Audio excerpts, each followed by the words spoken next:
کہے گا داتا صاحب جانا شرک ہے، بس بابا صاحب جانا شرک ہے، سلطان باہو دے مزار تے جانا شرک ہے۔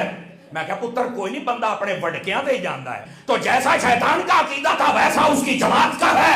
اہل سنت مبارک ہو تمہیں، کیونکہ معراج کی رات میرے نبی کا جب سفر شروع ہوا تو فرمایا پہلے میرے حبیب کو لے جاؤ حضرت موسیٰ کے مزار پر۔ تو میں نے کہا یہ کیا ہو رہا ہے بتائیے بھائی، اگر مزارات پہ جانا منع ہوتا تو میرے نبی، اٹھائیے مسلم اور بخاری احد والا چیپٹر اٹھائیے، میرے نبی کبھی بھی ہر سال احد کے شہیدوں پہ مزاروں پر نہ جاتے۔ اگر مزارات پہ جانا منع ہوتا بیٹا تو میرا نبی کبھی یہ نہ کہتا کہ قبرستان جایا کرو اور جا کے السلام علیکم یا اہل القبور کہا کرو۔ یہ میرے نبی کبھی نہ فرماتے۔ یہ تم نے عقیدہ کہاں سے گھڑیا مزاروں پر نہیں جانا؟ تم نے قرآن ہی پڑھا، اٹھاؤ 28واں پارہ، اللہ کیا فرماتا ہے؟ فرمایا قد یئسوا من الآخرۃ کما یئس الکفار من اصحاب القبور۔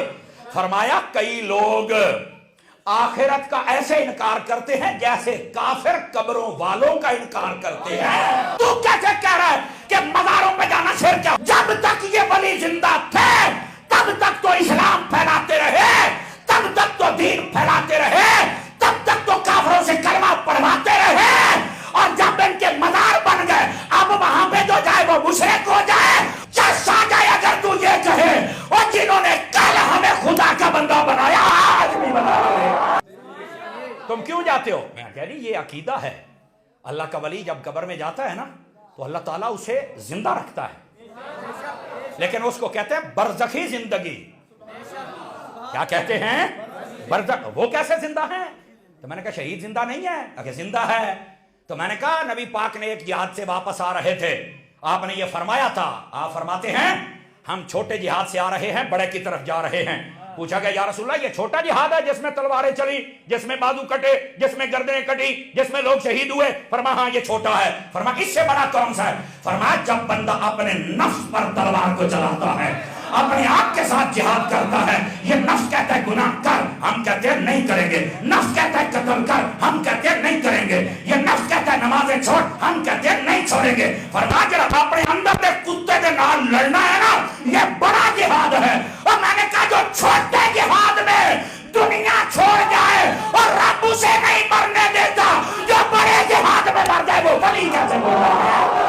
وہ جی تم مزاروں پہ جاتے ہو تو وہ تو مر نہیں گئے ہیں۔ میں کہا یار یہ تو تین دسیا ہے بھی انہاں کیتا بڑا جہاد، موت دا ذائقہ ضرور چکھیا ہے، ذائقہ ساری ہی چکھنا ہے، ذائقہ ہوندا اونی دیر تائیں ہے جنی دیر تے بندہ قبر چ نہیں جاندا۔ قبر چ جان دی ٹھیلے موت ہونی اپنے گھر تے اہیں اپنے گھر۔ او بھائی اعلی حضرت صاحب نے فتاوی رضیہ میں یہ حدیث لکھی، کئی جگہوں پہ لکھے، فرمایا انما خلقتم للابد، فرمایا تم ہمیشہ ہمیشہ کے لیے پیدا کیے گئے ہو۔ کیا مطلب ہے دا؟ تو ترجمہ سمجھ آ جائے تو آج تو بعد سنیت والی لائن تو تسی نکل نہیں سکتے، میں پورے یقین نال کہنا حضور دا فیضان ہے، حضور دی حدیث ہے، یہ ساڈا کوئی کمال نہیں ہے۔ وہ کیسے؟ صوفیاء فرماتے ہیں اس کا مطلب کیا ہے کہ تمہیں ہمیشہ کے لیے پیدا کیا گیا؟ فرمایا دا مطلب ہے اللہ نے جب عالم ارواح میں روحوں کو پیدا کیا تو یہ روحیں وہاں زندہ تھی، پھر حضرت آدم علیہ السلام کی پشت میں رکھا تو یہ وہاں زندہ تھے، پھر اس انسان نے جگہ بدلی، یہ اپنی باپ کی صلب میں آیا، یہ وہاں زندہ تھا، پھر اس نے جگہ بدلی، یہ اپنی ماں کے پیٹ میں آیا، پھر یہ یہاں زندہ